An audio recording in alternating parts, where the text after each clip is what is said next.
Hello, this is Noah Brandon, reporting live with Fox News. Today I have President Barack Obama with us. Thank you very much, Noah. I wasn't doing anything at the White House anyway. So, start by telling us a little bit about your family, Mr. Barack. My name is Barack Hussein Obama II. I'm married to Michelle Obama. Our two kids are Malaya and what's the other one's name? Sasha. And my parents are Ann Dunham and Barack Obama Sr. So, Mr. President, what exactly is your faith? That's a great question. I am a strong Muslim. Okay. So what made you run for president? Well, first I wanted to provide health care for everyone in the United States. Then draw all the troops out of Iraq and in the Iraq war. Then I wanted to secure energy independence from the Middle East. Well, that's exactly what I thought you wanted. But why did you force Americans to get your health care even though you said they wouldn't have to? No comment. Something else that puzzles me is why do we still buy most of our oil from the Middle East? That's a great question, Noah. Right, okay. Why didn't you pull the troops out as you had promised in your campaign? Well, you see, I did eventually. I didn't as I had proposed as quickly, but, yeah, eventually. Now, to switch up the subject a little bit, there's rumors, and I don't know where these came from, but there's rumors that Michelle was born a man. And some people believe this due to your hardcore support for LGBT marriage. And it's also quite odd that both of your daughters were adopted. Well, honestly, I feel very uncomfortable answering that question. But let me just say, doctors can do anything these days. Okay, well, anyways, the second longest government shutdown in history is while you were in office. It was for 16 days.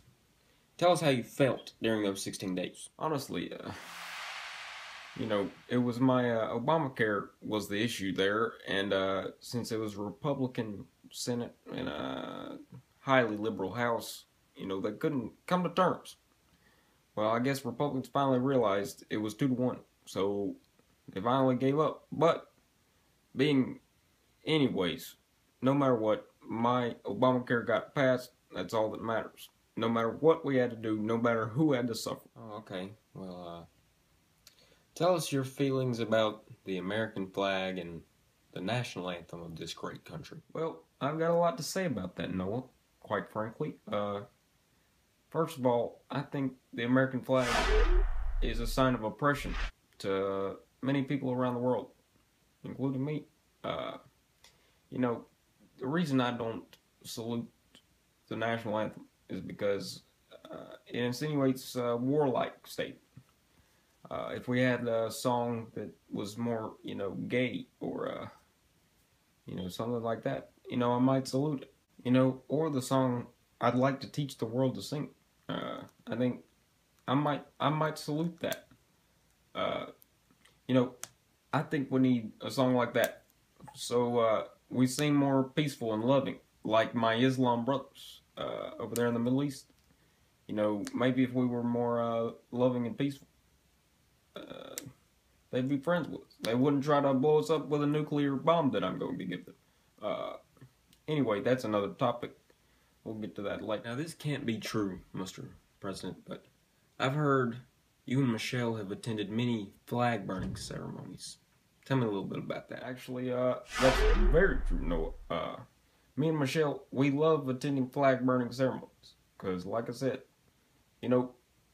it's against my Islam faith.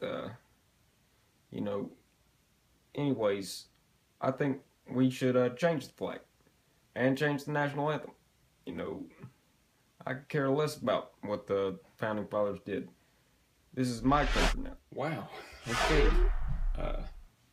Anyways, as you mentioned earlier, You said something about the Iran deal.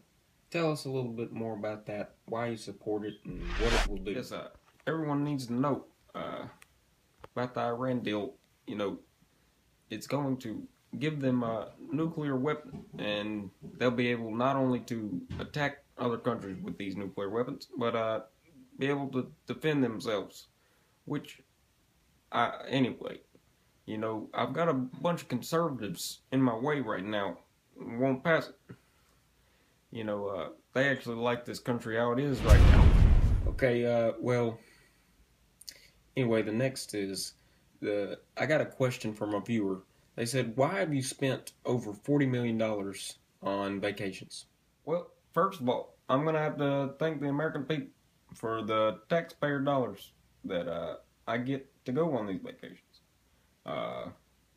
You know, it's very stressful ruining this country.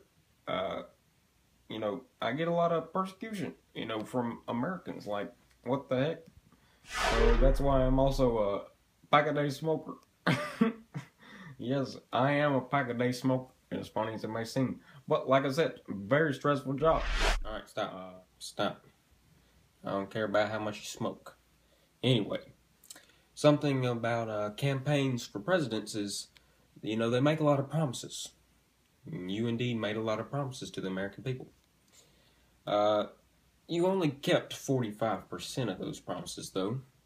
You compromised on 25%, and then you just flat out broke 22% of those promises. Well, one of the promises you did keep was when you said, "We live in the best country in the world. I'm here to change it." How'd you change it? Yes. I have changed this country. And in my way, it was good. You know, I started, you know, I really sparked new racial, you know, more racial battles. You know, it was quieting down. But, you know, I felt like to ruin this country, I got to start something up like that. So, you know, I got the blacks and whites fighting again. Then I really targeted Christians, you know. They want this country to be like the Founding Fathers wanted. That's not what I want. I want change. That was indeed, you know, my campaign was change. All capital letters. Some say I'm the Antichrist. That's a compliment. Anyway, you know, I really got the LGBT community fired up, you know. I gave them their marriage, you know, so now they can get married. You know, a 15-year-old in Oregon can make the decision to become either a male or a female. They can make a sex change. I think that's important. Well, Mr. President, bravo on dividing this nation, raising our debt trillions of dollars, and giving no hope to the majority of the American people.